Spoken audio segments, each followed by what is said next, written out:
కాబట్టి పరిశుద్ధాత్మ కార్యాలు అర్థం చేసుకోవడం అంటే నన్ను అడిగితే నేను అంటాను, సముద్రాన్ని ఈదడంతో సమానం. పిల్లకాలంలో నదులు ఈదటం కాదు, కానీ పరిశుద్ధాత్మ కార్యాలు అర్థం చేసుకోవటం, పరిశుద్ధాత్మను గురించిన అవగాహన సంపాదించుకోవటం అనేది అది సముద్రాన్ని ఈదడంతో సమానం. 15 ఏళ్ల ఈ సువార్త పరిచర్యలో బైబిల్ గ్రంథ ధ్యానంలో చాలా విషయాలు స్పష్టంగా, నిశితంగా, క్రమక్రమంగా నేర్చుకుంటూ వచ్చాను.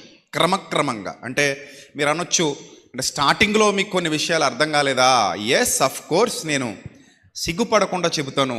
స్టార్టింగ్ నుంచి చాలా విషయాల్లో నేను కూడా డైలమాలో ఉండేవాడిని. ఏది ఎలా అర్థం చేసుకోవాలి, ఏది ఎలా నేర్చుకోవాలి. ఎందుకంటే ఇది చిన్నది కాదు కదండి. పుస్తకం పెద్దదా చిన్నదా?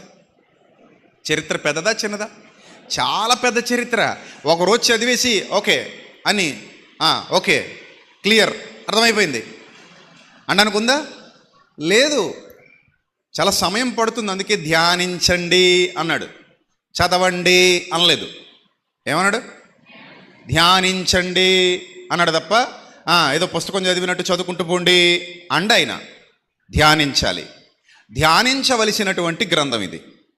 66 పుస్తకాలు, దాదాపు 40 మంది గ్రంథకర్తలు, వారి యొక్క ప్రవచన పరిచర్య, వారి యొక్క చరిత్రలో జరిగినటువంటి సంఘటనలు, వారు ఎదుర్కొన్నటువంటి కష్టాలు, కన్నీళ్ళు, శోధనలు, మార్పులు చాలా ఉంటాయి దివ్య గ్రంథంలో, చాలా ఉంటాయి.